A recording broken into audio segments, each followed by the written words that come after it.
buenas noches, bienvenidos a la mesa de martes de Debate 22. Soy Gaby Tlaseca, siempre un gusto saludarlos. Vicente Guerrero fue el último comandante de la insurgencia, un hombre clave para pacificar el país y dar los primeros pasos hacia la independencia. En 1829 ocupó la presidencia de nuestro país entre las protestas de la élite española, ya que Guerrero no era español indígena, sino uno de los castas con ancestros africanos. Hoy, durante la conmemoración del mes de la historia negra, recordamos a este hombre que, por cierto, lo mencionábamos, es clave en la historia justamente de la independencia de este país. Autor también de la frase "la patria es primero". Para platicar y charlar de este tema, saludo al historiador y a un gran amigo, analista, Francisco Javier Estrada. Paco, buenas noches, ¿cómo estás? Buenas noches, Gaby. Bien, muchas gracias. Qué bueno que te vuelvo a ver. Muchísimas gracias por esta conversación. Vicente Guerrero, lo decíamos, es conocido como el último insurgente y el verdadero consumador, pues, de la independencia. Fue el primer presidente afrodescendiente de la historia, lo que le valió, decíamos, el rechazo de las élites y algunos grupos, pues, contemporáneos a su época. Platícanos de dónde esta herencia, de esta sangre, pues, negra. Él venía de la raza africana. Su padre, Pedro Guerrero, era afromexicano, estaba casado con Guadalupe Saldaña, una indígena mexicana, y él era arriero, su padre, y de ahí, origen humilde, Guerrero se encumbra a las primeras posiciones de la política en un ambiente totalmente adverso. Fíjate, Gabriela, que además no conocemos retratos reales de Guerrero en vida, no existe una imagen, ni pintura, ni grabados, ni dibujos, todos se hicieron después de su muerte, lo que explica que incluso su imagen a la fecha haya sido blanqueada, ocultando sus rasgos morenos. Esa forma de humillarlo, de minimizarlo, lo vivió incluso como presidente y como candidato a la presidenta anteriormente. Él era un hombre humilde, pero un hombre además que se superó, llegó a tener incluso propiedades, recursos con su propio esfuerzo, y se convirtió, gracias a la acción que todos conocemos, a su participación en la guerra de independencia, que él fue el último, como tú bien decías, el último insurgente, se sostuvo a piedra y lodo en la sierra, sosteniendo la bandera, pero además, y por eso hay que decir que fue el verdadero consumador de la independencia, intentando siempre atraerse elementos realistas a sus filas para revivir la llama de la independencia. Él escribía, buscaba a generales, a altos mandos del ejército realista, tratando de convencerlos. Y finalmente lo que pasa es que Agustín de Iturbide, que es producto de lo que todos conocemos como la conspiración de la Profesa, una reunión de la alta aristocracia virreinal, comerciantes, empresarios, el alto clero, decide improvisar a una figura que pudiera acercarse a Guerrero para hacer la independencia. ¿Por qué lo hacen, Gabriela? Porque la Constitución de Cádiz, la Constitución Liberal de 1812, iba a ser de obligada aplicación en la Nueva España. Y este grupo poderoso quería impedir que se aplicara porque implicaría justamente el perder sus privilegios. El canónigo Matías de Monteagudo planea todo esto, convence al virrey de Apodaca a sacar a Iturbide, que tenía acusaciones de corrupción, era un personaje muy discutible, había estado incluso sancionado, fue enjuiciado, que lo sacara de su exilio porque se había tenido que retirar para hacer esta acción de acercarse a Guerrero y consumar la independencia. Ese es el origen del abrazo de Acatempan, Gabriela, que, bueno, pues en realidad fue el origen de una lucha permanente, eterna, que incluso a nuestros días pervive, entre dos facciones, los liberales y los conservadores, representados en su momento por Iturbide y por Guerrero, y posteriormente veremos en muchas más acciones que Guerrero tuvo que enfrentar no solo por su ideología, sino por su propia raza y su condición de hombre humilde. Justamente te iba a preguntar, Paco, porque bueno, Guerrero destaca en un tiempo y en un país que tú nos narras, donde los blancos peninsulares y los criollos predominaban, mientras que las otras castas pues estaban prácticamente anuladas y se les discriminaba, como bien le pasó a Vicente Guerrero, y bien lo citas tú, un momento coyuntural en la historia donde, bueno, aún no nos hemos quitado ciertos tabúes, pero era predominante. Así es.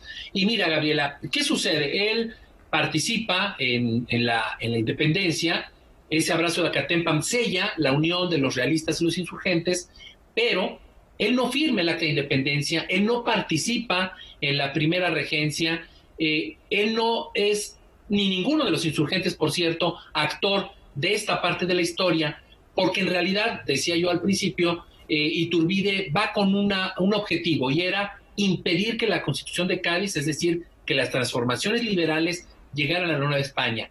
No será, fíjate bien, Gabriela, sino hasta 9 años después, cuando Guerrero se convierte en presidente, que se cumplen los ideales de Miguel Hidalgo y de José María Morelos, por cierto, también afrodescendiente.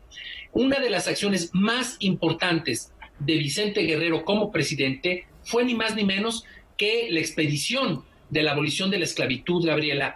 Él, el 15 de septiembre de 1829, finalmente expide ese decreto que promulgó, recordemos, Miguel Hidalgo en Guadalajara el 6 de diciembre de 1810. Es un acto fundamental para los derechos humanos porque se adelantó en el continente americano e incluso en el europeo. En España la esclavitud se abolió hasta 1880. En Brasil hasta 1888 y en Estados Unidos, bueno, no hablemos porque fue hasta bien entrado el siglo XX. Este personaje, Guerrero, además hay que decirlo, como presidente, hizo las primeras reformas fundamentales. ¿A qué me refiero?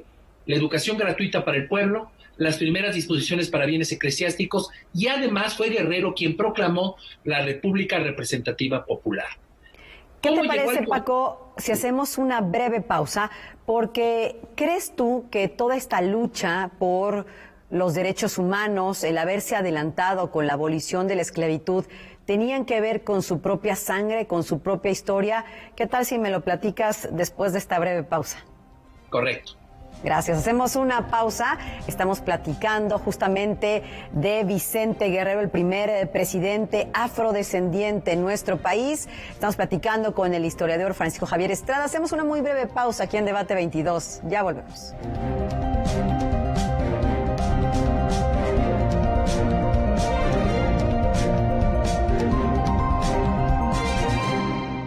No pudiste ir a ver a tu familia, pero igual te mantuviste cerca. No pudiste ir a la escuela, pero igual seguiste enseñando. La contingencia sanitaria nos ha limitado, pero el INE quiere asegurarse que tu opinión cuente. Por eso, si tu INE venció en 2019 o 2020, igual te servirá para votar y como medio de identificación hasta el 6 de junio de 2021. En 2021, el voto sale y vale. Contamos todas, contamos todos. INE. Si conoces a personas chilangas que residan en el extranjero, avísales que si su credencial para votar venció en 2019 o 2020, aún es válida para que puedan votar por la primera diputación migrante de la Ciudad de México. Recuérdales ingresar a www.votochilango.mx para registrar su credencial antes del 10 de marzo de 2021. Ellas y ellos tendrán voz y voto en las decisiones de esta gran ciudad. Avísales. Instituto Electoral Ciudad de México. Somos la nueva fuerza política de México. Llegamos para impulsar la fuerza de las y los jóvenes, la fuerza de las mujeres y la igualdad, la fuerza del medio ambiente. No somos ni de izquierda ni de derecha, somos centro progresistas. Somos el partido de la fuerza de miles de mexicanas y mexicanos, como tú y como yo. No venimos a pelear, sino a construir con fuerza. Súmate y lograremos con fuerza un México que es más grande que sus problemas. Fuerza por México, el partido fuerte de México.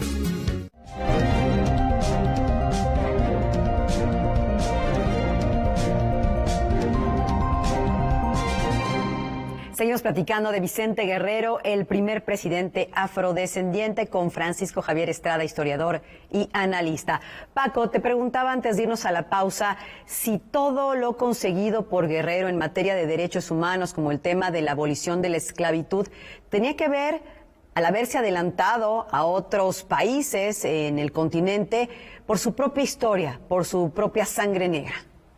Claro que sí, Gabriela, es definitivo que Guerrero, como muchos otros insurgentes, te decía yo hace un momento, Morelos también fue afrodescendiente, estaban imbuidos de esta lucha por reivindicar los derechos de los naturales y en este caso de las castas. ¿Por qué la guerra de independencia fue algo más que simplemente lo que hizo Iturbide, liberar el yugo español y ser independientes en términos políticos? Porque en realidad lo que se buscaba era poner en su lugar, y poner además en un lugar preeminente, a la clase mayoritaria, a los mestizos y a los indígenas. En el fondo, la lucha de independencia fue eso, una reivindicación de los naturales y de las clases que estaban totalmente marginadas. Recordemos que en ese tiempo predominaba, como tú decías al principio, los peninsulares. Incluso legalmente no le era permisible a los mestizos, desde luego no a los indígenas ni a los integrantes de las castas, participar en los puestos públicos. Había una marginación completa de este sector, y la lucha de independencia, que recordemos también, inicia con un grito: mueran los gachupines. Era en el fondo la reivindicación de quienes estaban marginados, de una clase social predominante que además tardó mucho tiempo en poder ser rebasada.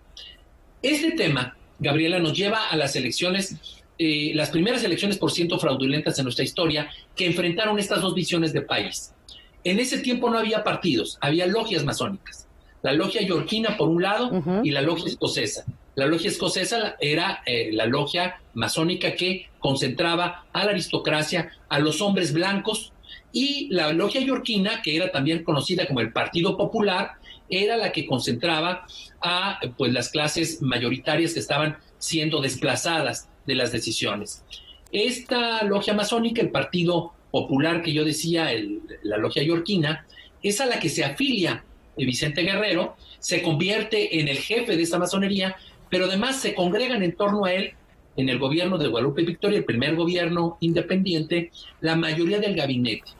Esto provoca, Gabriela, que la mayoría de la clase política se sume a la logia yorquina, y cuando se da, decía, las elecciones, las primeras fraudulentas de 1826, se da este fraude. ¿Por qué? Porque los yorquinos, apoyados por el embajador norteamericano Joel Poinsett, resulta que recurren a todos los recursos, porque esas elecciones eran fundamentales, porque se decidía la elección de las cámaras locales, que eran las que decidían quién iba a ser el presidente de la República.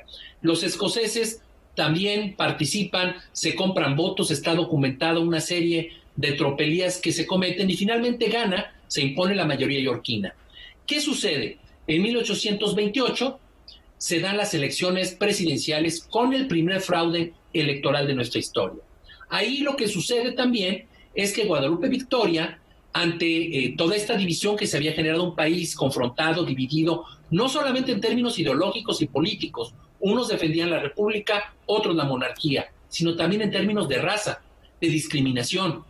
Lo que hace Guadalupe Victoria, que era el presidente, es apoyar al partido escocés en su desquite del fraude que, decían ellos, les habían cometido los yorquinos.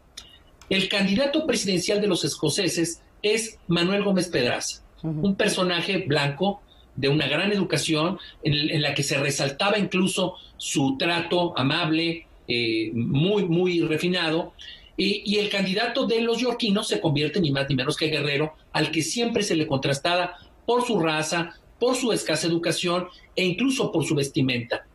Resulta, Gabriela, que lo que hace Guerrero es que todos los recursos del gobierno los pone al servicio del partido escocés, y cuando se da la elección final en los congresos locales, resulta designado Gómez Pedraza por solo 2 votos de diferencia, 11 contra 9, y esto pasa el 1 de septiembre de 1828.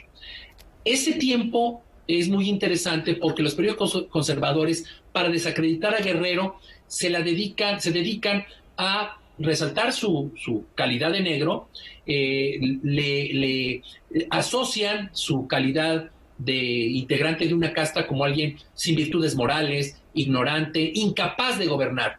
Lo que pasa es que con el país dividido, por un lado el presidente apoyando a los escoceses, por otro el embajador y el pueblo a Guerrero, se dan una serie de motines, un pronunciamiento en Perote que marca la aparición de Santana, Antonio López de Santana, en nuestra historia, y una serie de motines en la Ciudad de México, que la toma de Palacio, el saqueo del Mercado del Parián, que aterroriza al Congreso, y finalmente dan marcha atrás. Pedraza sale espantado del país, y el 1 de abril de 1829 Guerrero asume la presidencia del país. Pero fíjate qué interesante, Paco, cómo en aquel entonces, de todos modos, aunque no había medios masivos electrónicos de comunicación, no existía en las redes sociales, siempre el aparato de comunicación como un aparato de poder para allegarse propaganda afín, bueno, pues fue un mecanismo muy importante para desacreditar o buscar desacreditar a Vicente Guerrero, y como todavía desafortunadamente sucede en las redes sociales, por supuesto utilizando pues algunos sesgos o críticas por raza, por preferencia política, social o religiosa. Estamos hablando de muchísimos años y pareciera que en esos temas aún no hemos evolucionado, Paco. No, es muy interesante esa etapa, Gabriela, porque los periódicos tenían una gran influencia. Cuando asume el poder Guerrero, fíjate que lo hace en una situación de mucha inestabilidad, precisamente por eso. Los conservadores utilizaban los periódicos que tenían a mano, el Sol en primera instancia, para atacarlo permanentemente. Los hombres de bien se dedicaron a conspirar desde el primer día que tomó el poder Guerrero y utilizaban los medios, como bien dices, que sí influían para desprestigiarlo, para restarle popularidad. Carlos María Bustamante, por ejemplo, lo llamaba el negro guerrero. Lo comparaba con la morcilla. Decía, porque la sangre de las morcillas toda es negra, homogénea, etcétera, y lo describía como un puerco cuino en lo gordo y lucio, lleno de canas y muy propio para servir de espantojo en un chilar. Bueno, haz de cuenta que estoy leyendo algunos tweets en esta época, eso es terrible. Bien lo apuntas tú, Paco, en los 8 meses de su gobierno, pues se enfrentó, como bien dices, numerosos problemas, entre ellos el intento de reconquista por los españoles en Tampico, así como una fuerte oposición de la prensa, lo mencionabas, el periódico El Sol y otros sectores que pues alentaron a esta rebelión buscando justamente que llegaran sus allegados y gente pues que tuviera, según ellos, la sangre limpia. Así es, y era terrible el racismo que predominó durante esa etapa, fue de verdad tremendo. Se burlaban de él, no solamente decía por su forma de vestir, por su color de piel, evidentemente, por su poca instrucción, se burlaban hasta de la manera en que leía sus discursos. A su esposa le llamaban la negra presidenta y a su familia le decían los monstruos de la negricia.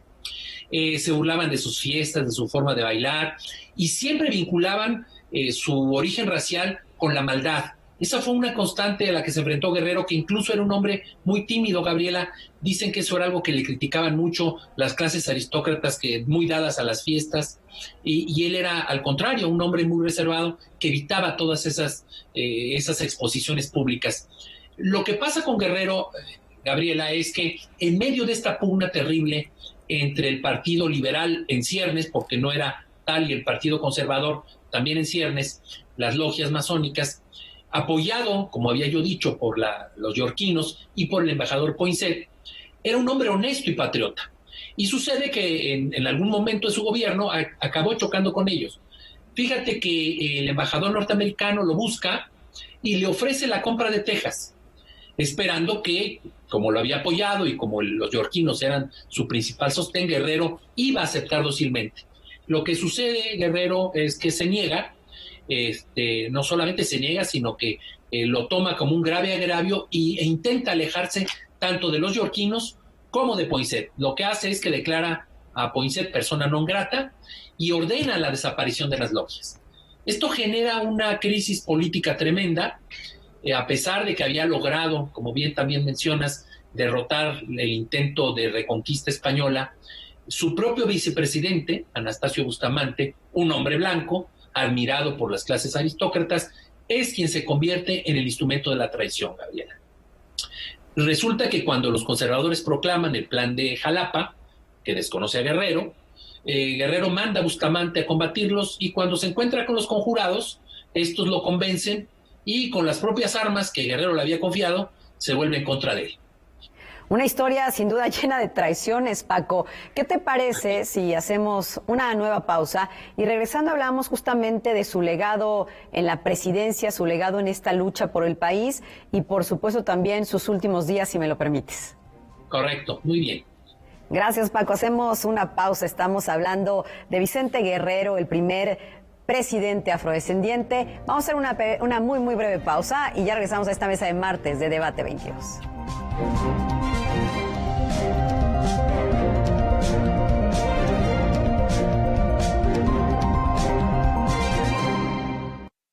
Si algo caracteriza a nuestra ciudad es la fuerza y la valentía de nuestra gente, su orgullo y patriotismo hacia nuestra nación.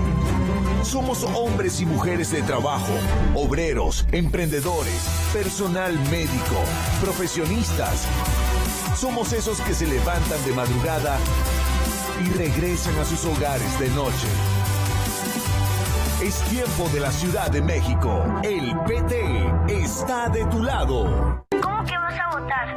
¿Vas a venir? Mi voto viaja por correo o por internet. Yo me quedo aquí. ¿Pero vale igual que el de mamá que va a la casilla? Sí. Entonces es como si vinieras. Es como si nunca me hubiera ido. Participar nos une. México está donde estás tú. Dile a tus familiares que viven en el extranjero que tramiten su INE, se registren y voten el 6 de junio de 2021. Infórmate en votoextranjero.mx. Contamos todas, contamos todos. INE.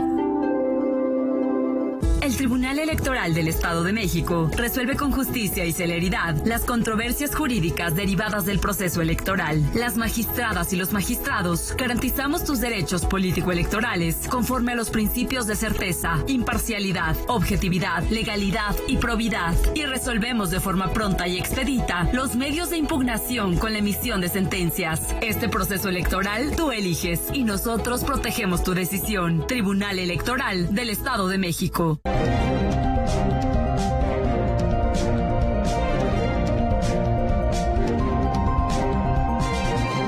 Estamos platicando de Vicente Guerrero, el primer presidente afrodescendiente, un hombre que no solamente se tuvo que enfrentar a un país dividido después de la independencia, sino un hombre que también tuvo que luchar por reivindicarse, por tener sangre, por supuesto, negra. Vamos a platicar con Francisco Javier Estrada, como lo hemos hecho anteriormente, antes de ir a la pausa. Pero ahora, mi querido Paco, sobre pues todo el legado, ya decías tú y mencionabas algunas cosas de lo que dejó como herencia Vicente Guerrero, no solamente en la lucha, sino al llegar a la independencia, porque incluso se habla de que el cumplimiento de los planes de Hidalgo y de Morelos no lo hizo Iturbide, fue Guerrero, ya que siendo presidente, pues hizo varias cosas importantes por el país ya una vez consumada la independencia. Platícanos. Mira, es muy importante el gobierno de Guerrero porque es el primer intento desde la independencia en cumplir los planes originales, tanto de Morelos como de Hidalgo. ¿A qué me refiero? Ellos buscaban no solamente la independencia, sino hacer una revolución social, Gabriela. Reivindicar a las clases mayoritarias, que eran las populares, frente a la aristocracia que acumulaba el poder. ¿Qué es lo que sucede? Que Guerrero impulsa las primeras iniciativas para la educación pública, pero además impulsa también las primeras iniciativas para separar los bienes del Estado y de la Iglesia. De él son las primeras iniciativas también de reforma agraria, y lo decimos al principio, es él. No es Iturbide, pero tampoco Guadalupe Victoria, quien finalmente decreta la abolición de la esclavitud en México, que en muchos sentidos era también la reivindicación del mismo y de las castas sociales en México. Esto le costó muy caro, porque él estaba no solamente distanciado en términos de su propia personalidad y de su propia realidad de las clases aristocráticas, sino que además chocaba con un proyecto que era el proyecto del Partido Escocés, el Partido Conservador a la postre, que buscaba totalmente lo contrario, buscaba un gobierno monárquico, él defendía la República, buscaba una educación además limitada, decían ellos que las castas, que los indígenas no eran capaces de educarse, que no tenían alma, se llegó a decir en algún momento, y lo que hacía Guerrero era justamente tratar de construir un gobierno popular, y esto tuvo un costo muy alto. Mira, te decía yo hace un momento, su vicepresidente lo traiciona. Cuando Guerrero se va a combatirlo, renuncia a la presidencia provisionalmente, deja la presidencia para irse él personalmente a combatirlo, lo que utiliza Bustamante para regresar a la ciudad, se reúne con los senadores, se proclama presidente, pero además hacen algo peor. En venganza a este hombre humilde, a este hombre afrodescendiente, tratan de denostarlo de las peores maneras y lo declaran incapaz moral para gobernar.